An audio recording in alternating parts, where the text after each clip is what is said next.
Joanna. Today we are going to interview my one and only father for what is the history of our barangay. We have 3 questions.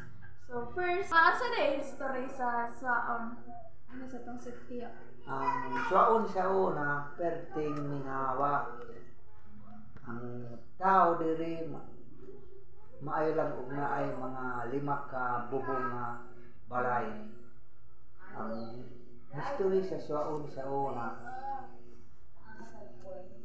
ang kagutom o kawaladon ang nagkuan diri tungod kay ang mga lumulupyo diri gamay lagliga magmangayaw, daghang krimen.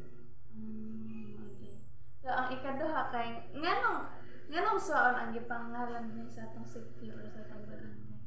Ang dihingan lang ig suaon kay ang kining sapa puro suwa ang may turo. Suwa ang katong Suwa ba itong aslong? murag buongon. Oo.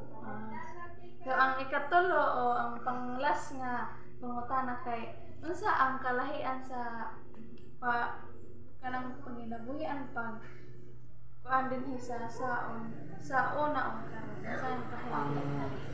suwaon karon ni-improve na ang mga tao dili daghana unya daghana ang misulod nga mga Kristiyanos unya daghana ang kakuan ron sa suwaon kay naanay ang mga tao na nanom og lubi, kakao, mga prutas na durian, lansones ug rambutan.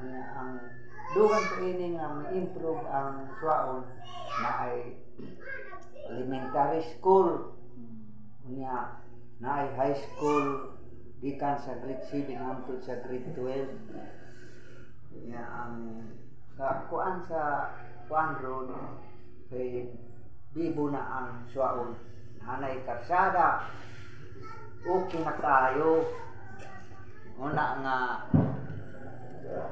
mabuhay ang barangay Suaon. Salamat pa. So, kaya